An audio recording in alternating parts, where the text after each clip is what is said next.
मेरी रोजी रोटी रिक्शा से चलता है और मैं सवारी का इंतजार करता हूँ। एक दिन सुबह सुबह एक पति पत्नी मेरे पास आए और बोले उन्हें सोहनपुर तक जाना है। सवारी अच्छी थी, किराया भी अच्छा बनता था। सो मैंने हामी भर ली और उन्हें सोहनपुर तक ले आया। पति पत्नी को उतारकर अभी मैं मुड़ने वाला ही था कि सामने से एक लड़की आती दिखाई दी। मुझे लगा उसे कहीं जाना होगा। मैंने अपना रिक्शा रोक दिया। लड़की की उम्र 25-26 साल के करीब होगी। उस लड़की ने साड़ी पहन रखी थी और वह बहुत खूबसूरत थी। कुछ देर बाद वो मेरे पास आकर रुक गई। बिना कुछ कहे रिक्शे में बैठी और मुझे चलने को कहा। मैंने भी सोचा शायद मेन रोड तक जाना होगा, सो मैंने रिक्शा स्टार्ट कर दिया। रास्ता भर मैं उसे शीशे में देखता रहा। उसने माथे पर अजीब तरह का टीका लगा रखा था। वो हिंदू या मुस्लिम धर्म से नहीं लग रही थी। प्यारे दोस्तों, इस कहानी का उद्देश्य किसी भी धर्म की बुराई करना नहीं है। थोड़ी ही देर में हम सोहनपुर से बहुत दूर आ गए। मैंने रिक्शा रोके बिना ही उससे पूछा, आपको कहाँ जाना है? उसने कोई जवाब नहीं दिया, बल्कि हाथों में पकड़ी गठरी को सीने से लगाकर बैठ गई। मैंने जब सवाल दोहराया तो बोली, आगे ले चलिए। मुझे लगा शायद इस शहर में नई आई है, इसीलिए जगह का पता नहीं है। शायद जगह देखकर इसे याद आ जाए। खैर, मैं रिक्शा लेकर चलता रहा, यहाँ तक कि मेन रोड भी खत्म हो गया। मैंने उससे दोबारा पूछा कि आपने बताया नहीं आपको कहाँ उतरना है। उसने गला साफ किया और बोली, जी साहब, किसी भी मुस्लिम बस्ती में उतार दो। अरे मोहतरमा, यहाँ लगभग सारे ही मुस्लिम है। आप बताइए जाना कहाँ है? जगह का नाम क्या है? क्या आपके पास कोई पता वगैरह है? अगर लिखा हुआ है तो मुझे दिखाइए, मैं आपको वहाँ छोड़ देता हूँ। मैंने कहा तो वो घबरा कर बोली, मुझे कहीं नहीं जाना, जहाँ आपका मन करे छोड़ दे। उसके जवाब पर मैं भी बौखला गया। भला ये क्या बात हुई? अगर मंजिल का नहीं पता था तो सफर क्यों कर रही थी? मैंने थोड़ा गुस्सा किया तो वो रोने लगी। उसके रोने से मेरा दिल पसीज गया। मैंने पीछे मुड़कर देखा तो मेरे दिल की धड़कनें बढ़ने लगी। वह किसी फूल की तरह तरोताजा थी और आंखों में मासूमियत थी। मैंने कहा, देखिए, मेरा ये मतलब नहीं था। आप जो भी जगह कहेगी बिना किराए के वहाँ पहुँचा दूंगा। आप मुझे आराम से घर का पता बता दीजिए। वो रोते हुए बोली, मेरा कोई ठिकाना नहीं है, ना ही मेरा इस दुनिया में कोई मालिक है। आप मुझे अपने साथ ले चलो, मुझे घर में नौकरानी बनाकर रख लो या मुझसे शादी कर लो। मैं सिर्फ 2 वक्त की रोटी खाऊंगी और आपसे कुछ नहीं चाहिए। उसने कुछ ऐसे अंदाज से कहा जैसे मैं कोई बादशाह हूँ और वो कोई नौकरानी है। आपको बताता चलूं कि मैं एक पैर का लंगड़ा था, सो मैंने लकड़ी की टांग लगवा ली थी और उसी के सहारे रिक्शे चलाता था, जबकि गांव में मुझे कोई रिक्शा देने पर तैयार न था। वजह एक तो मेरा लंगड़ापन था और दूसरा ये कि मैं कोई और काम नहीं कर सकता था। जाहिर है, ऐसे में कौन अपनी बेटी का हाथ मुझे देता। मैंने एक लम्हे को सोचा और फिर लड़की से कहा, ठीक है, मुझे कोई परेशानी नहीं, मैं तुमसे शादी करने को तैयार हूँ। तुम बताओ, तुम कब शादी करोगी? कहो तो अभी ले चलूं, अगर नहीं तो कुछ दिन मेरे घर में रह लो, अपनी तरफ से सोच लो, फिर शादी के लिए मन राजी हुआ तो मुझे बता देना। ये सुनकर उसकी आंखों में चमक सी आ गई। बोली, आप बहुत अच्छे हैं साहब, मुझे और क्या चाहिए? आप मुझसे शादी कर लो, मैं अभी शादी करने को तैयार हूँ। मुझे उसकी मासूमियत पर हंसी आ गई। मैंने दिल में सोचा, अगर ये कुछ मिनटों में कुछ इतनी सारी मुस्कुराहट दे सकती है तो मेरी जिंदगी को कितना अच्छा बना देगी। सो मैंने अपने एक वकील दोस्त को फोन किया, उसे सारी बात बता दिया और कहा कि मैं अभी उससे शादी करना चाहता हूँ। उसने मुझे सोच विचार कर राय दिया, जिसे सुनकर मैंने कहा, मैं आपकी बात समझता हूँ, मगर मेरा दिल कह रहा है कि ये लड़की मासूम है। खैर, उनका काम था समझाना, सो उन्होंने समझा दिया। मुझसे कहा कि मैं इस लड़की को लेकर कचहरी आ जाऊं। अभी तक मैंने उसका नाम नहीं पूछा था। वकील इमरान भाई से बात करने के बाद मैंने उससे नाम पूछा तो उसने अपना नाम मुनिया बताया। मैंने रिक्शा को मेन रोड की तरफ मोड़ा और फिर 10 मिनट में कचहरी पहुंच गया। अपने दोस्त की कचहरी पर पहुंचा तो सबसे पहले उसने मुझे मिठाई की फरमाइश की, जिसे मैंने शादी के बारे में बताया था। फिर उसे बताया कि मैं इस लड़की से शादी करना चाहता हूँ। वो मुझे अपने ऑफिस लेके आया, कुछ जरूरी इंतजाम किए, चाय पानी का बंदोबस्त किया, अपने कुछ दोस्तों को भी बुला दिया, साथ ही शादी वाली रजिस्टर का भी बंदोबस्त किया। वकील भाई के ऑफिस में उनके 3-4 दोस्त बैठे थे। मुनिया ने घूंघट नहीं लगाया था, उसने साड़ी पहन रखी थी और उसकी कमर भी दिख रही थी। मैंने जैसे तैसे बर्दाश्त किया। शादी के वक्त पता चला कि मुनिया ने हाल ही में इस्लाम धर्म कबूल किया है और अभी तक उसे नमाज रोजे का नहीं पता है। पर मुझे कोई खास हैरानी नहीं हुई, क्योंकि जिसको जो मर्जी अपना धर्म चुन सकता है। वकील भाई ने उससे एक और सवाल किया, वो कंवारी है या नहीं। तो इस सवाल पर वह चुप हो गई। वकील भाई ने उसका चुप होना उसकी शर्म समझा। फिर हमारा शादी हो गया। हम दोनों एक दूसरे के बंधन में बंध गए। उस वक्त मुझे ऐसे लगा जैसे अचानक मेरी अहमियत सबके नजरों में बढ़ गई हो। गांव के जो लोग कहते थे कि मुझे कोई भी लड़की नहीं देगा, जब वह मेरे साथ मुनिया को देखेंगे तो हैरान रह जाएंगे।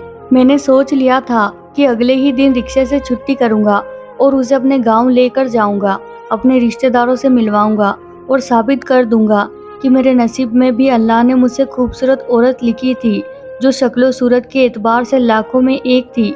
शादी के बाद जज्बात ही कुछ और होते हैं। मुझे मुनिया से मोहब्बत महसूस होने लगी। मैंने बाजार से एक चादर भी उसे लाकर दी और उसे रिक्शे पर बिठाकर अपने घर ले आया। घर आकर मैंने उसे अपने हाथों से चाय बनाकर पिलाई। चाय पीकर उसकी थकान खत्म हो गई। मैं भी थका हुआ था, मगर शादी की खुशी इतनी थी कि मैं अपनी थकावट भूल गया। मैंने उससे कहा, तुम यहीं बैठो, मैं तुम्हारे लिए कपड़ों का जोड़ा लेकर आता हूँ। पता नहीं क्यों वो मुझे उन कपड़ों में अच्छी नहीं लग रही थी। मैं फटाफट बाजार गया और उसके लिए 2-3 कपड़े खरीदा और कुछ खाने पीने की चीजें लेकर घर आया। वो मेरे इंतजार में बैठी थी। मैंने उसे कपड़े दिए और कहा, हाथ मुंह धोकर आ जाओ, तब तक मैं खाना लगाता हूँ। उसने हाँ में सर हिला दिया और कपड़े लेकर नहाने चली गई। जब नहा के निकली तो उसका रंग बदल गया। मैं उसे देखता ही रह गया। वो पहले से भी कई ज्यादा खूबसूरत लग रही थी। उसका गोरा रंग, गुलाबी होठ, लंबे घने बाल किसी को भी अपना दीवाना बना दे। मैंने उसे नजर भर कर देखा तो वो शर्मा गई। मुझे लग रहा था जैसे किसी गरीब को परी मिल गई हो। मैंने उसे अपने हाथों से खाना खिलाया और अपनी मोहब्बत दिखाई तो वो भी बहुत खुश नजर आने लगी। अब उसकी घबराहट में कुछ कमी हो गई थी। मुझे तो समझ में नहीं आ रहा था कि 2 घंटे में मेरी जिंदगी इतनी बदल कैसे गई। ऐसा लगता था जैसे मैं कोई सपना देख रहा हूँ। मेरा कमरा जिसमें मैं अकेला रहता था, उस कमरे में मेरा हमसफर भी आ गया था। उस दिन उसका साथ पाकर मुझे लगता था जैसे मुझे दुनिया की सबसे बड़ी खुशी मिल गई हो। हमारे हर दिन खुशी से गुजर रहे थे। मैंने मुनिया का नाम आयत रख दिया था। मैं जब भी उसके खानदान के बारे में पूछता तो वो या तो टाल देती या फिर उदास हो जाती थी, तो मुझे दोबारा पूछने का हिम्मत ही ना करता। मैं उसे अभी परेशान नहीं करना चाहता था, सो मैंने भी ज्यादा जिद नहीं किया। एक दिन मैंने आयत को घुमाने के लिए पार्क लेके आया। उसने बताया था कि वह एक आदिवासी परिवार से है, जहाँ अजीबोगरीब रस्मों रिवाज है। वो बहुत कम बाहर घूमी थी, सो उसने इस शहर को भी नहीं देखा था। मैं उसका दिल बहलाने के लिए पार्क में लेकर गया। वो वहाँ जाकर बहुत खुश हुई। उसने ये चीजें पहली बार देखी थी। मैंने उसे झूले भी दिखाया, मगर वो झूले पर बैठने से डर रही थी। पार्क में घूमने फिरने के बाद हम एक होटल में चले गए थे कि तभी एक आदमी हमें बार बार घूर रहा था। मैंने देखा उसकी दिलचस्पी मुझसे ज्यादा आयत में थी। खैर, मैं लड़ने झगड़ने के काबिल नहीं था। शहरों में ये बात आम होती है, मगर अब उसका घूरना बर्दाश्त से बाहर होता जा रहा था और उसकी हरकतें भी पहले से ज्यादा अजीब हो गया था। वो फोन पर कुछ लिख रहा था। थोड़ी देर बाद उसने फोन कान से लगा लिया और बोला, हाय रे कारतूस, कहाँ है तू? मैं तुम्हारे लिए बहुत बड़ी खबर लाया हूँ। ये कहकर उसने उसे स्टेशन पर मिलने को कहा और फोन बंद कर दिया। अब उसने हमारी तरफ देखना बंद कर दिया और होटल से निकल गया। आयत इन बातों से बेखबर थी, मगर मैं थोड़ा सा परेशान हो गया था। न जाने इन लोगों की क्या नीयत थी। खैर, हमने जल्दी से खाना खाया और मैं उसे लेकर होटल से बाहर आया और अपने घर की तरफ चल दिया। रास्ते में ही मैंने महसूस किया कि कोई हम दोनों का पीछा कर रहा है, मगर जैसे पीछे मुड़कर देखता मुझे सब कुछ नॉर्मल लगता। मैं समझ भी नहीं पाया कि कौन मेरा पीछा कर रहा है। हम 1 घंटे में अपने घर पहुंच गए। घर पहुंचे तो मैं कुछ सामान लाने अकेला बाहर चला गया और आयत को मना किया कि कोई भी आए तो दरवाजा मत खोलना, और अगर मेरा नाम भी रखे तो कह देना कि वह घर पर नहीं है। जब आधे घंटे बाद मैं घर वापस आया तो आयत घबराई हुई थी। उसने मुझे देखकर रोना शुरू कर दिया। मेरे पूछने पर उसने बताया कि मेरे जाने के बाद कोई जोर जोर से दरवाजा खटखटा रहा था, इतनी जोर से कि जैसे दरवाजा तोड़कर अंदर आना चाहता हो। फिर शायद गांव के किसी आदमी ने बताया होगा तो दरवाजा खटखटाना बंद कर दिया। मैंने उसे तसल्ली दी और कहा, शायद कोई डराने की कोशिश कर रहा होगा या फिर मेरा कोई जानने वाला होगा। मैंने गांव वालों से पूछा तो उन्होंने बताया कि मेरे जाने के बाद 2 लोग आए थे। उनको गांव में पहले कभी नहीं देखा। सबने नहीं में सर हिला दिया। ये सुनकर मेरा माथा ठनका। आखिर वो लोग कौन थे और हमसे क्या चाहते थे? अगले दिन जुम्मा था तो मैं घर पर ही रुकता था। मेरी दुल्हन को आए हुए अभी तक 1 महीना भी नहीं हुआ था, सो मैं नाश्ता बाहर से ही लाता था। उस दिन भी मैं हलवा पूड़ी लेने बाहर गया। वापसी पर आया तो दरवाजे पर 2 लोग खड़े थे और बार बार दरवाजा बजा रहे थे। मैंने पूछा, तुम लोग कौन हो? तो वह बोले, तूने हमारी छोरी इस घर में रखी है। मैं हैरान हो गया और पूछा, तुम्हारी कौन सी छोरी? मेरे घर में सिर्फ मेरी पत्नी है और उसका नाम आयत है। अरे हम सब जानते हैं वो हमारी छोरी है। तुमने उसे जबरन यहाँ रखा हुआ है। हम तुम्हारी चमड़ी उधेड़ कर रख देंगे। अभी दरवाजा खोलो और उसे हमारे हवाले करो। उन लोगों का हुलिया भी औरतों जैसा था। सर पर चोटियां बांधी हुई थी और गले में अजीबोगरीब पत्ते डाले हुए थे। मैंने उनकी बदमाशी देखी तो मुझे भी गुस्सा आ गया। मैंने हलवा पूरी साइड पर रखी और बाजू चढ़ाकर बोला, हिम्मत है तो मेरी पत्नी को ले जाकर दिखाओ। ये मेरा गांव है। सब लोग यहाँ मुझे जानते हैं। अगर ज्यादा चू चरा की तो ऐसा पिटूंगा कि अपनी टांगों से वापस नहीं जा पाओगे। मेरा ये कहना था कि उस आदमी ने मुझे गिरेबान से पकड़ लिया और बोला, तुम्हारी ये हिम्मत? शायद तुम मुझे जानते नहीं हो। मेरा नाम कारतूस है और मेरे नाम से बड़े बड़े लोग कांपते हैं। हाँ हाँ, बिना बंदूक के। कारतूस, मुझे भी तुमसे डर नहीं है। जो करना है कर लो। मैं तुमसे डरता नहीं हूँ। हमारी लड़ाई और शोर सुनकर गांव के लोग भी जमा हो गए थे। ये लोग शोर मचा रहे थे, सो किसी ने पुलिस को खबर कर दी। थोड़ी ही देर में पुलिस हमारे दरवाजे तक आ गई। मुझे बहुत अजीब लग रहा था, मगर इन लोगों को हटाने का कोई और तरीका नहीं था। पुलिस के आते ही ये लोग डर गए और भागने लगे, मगर पुलिस ने धर लिया और पूछा, तुम लोग इस आदमी को क्यों तंग कर रहे थे? गांव वालों ने मेरा साथ दिया, जिन पर इन लोगों ने बताया कि मैंने उनके पत्नी को अपने घर में जबरन कैद किया हुआ है। हालांकि वो इनके खानदान में ब्याही जा चुकी है। पुलिस वालों ने यह सुना तो अपनी लेडी कांस्टेबल को भी साथ लिया था और उसे घर की तलाशी लेने को कहा। आयत ये सब देखकर बहुत डर गई थी और थर थर कांप रही थी। उसने पुलिस के सामने बयान दिया कि वह मेरी पत्नी है। मैंने पुलिस को अपना कोर्ट मैरिज सर्टिफिकेट भी दिखा दिया। पुलिस को यकीन दिलाने में कामयाब हो गया तो पुलिस उन लोगों को अपने साथ थाने ले गए। उनके जाने के बाद कुछ सुकून हुआ तो मेरी होशो हवास उड़ गए। मैं सोच में पड़ गया कि आखिर ये लोग कौन थे और बिना वजह तो नहीं आए होंगे। जरूर ये लोग आयत को जानते होंगे। और फिर कल हम जब होटल में बैठे थे तो वो इंसान बार बार आयत को देख रहा था। उसने फोन पर भी कारतूस नाम का जिक्र किया था, जबकि इस आदमी ने भी अपना नाम कारतूस बताया था। फिर मैंने दरवाजा बंद कर दिया तो देखा आयत रो रही थी। मेरे दिल में न जाने क्यों अभी भी उसकी मोहब्बत थी। मैंने उसके चरित्र पर शक नहीं किया। मैंने आयत को नाश्ता वगैरह करवाया और फिर उससे कहा, आयत तुम मेरी जिंदगी बन गई हो। अगर तुम मुझे अपनी सच्चाई नहीं बताओगी तो मैं कैसे इन लोगों से बचा पाऊंगा? खुदा न खास्ता कभी ये लोग हमें नुकसान पहुंचा दे। मैं अकेला आदमी हूँ। अगर कहीं कोई नुकसान हो गया तो मैं बर्दाश्त नहीं कर पाऊंगा। मेरे पूछने पर उसने बताया कि वह एक आदिवासी घराने से थी। ये आदमी जिसने अपना नाम कारतूस बताया था और जो दरवाजे पर बार बार आकर धमकाता था, वो इसका पति था।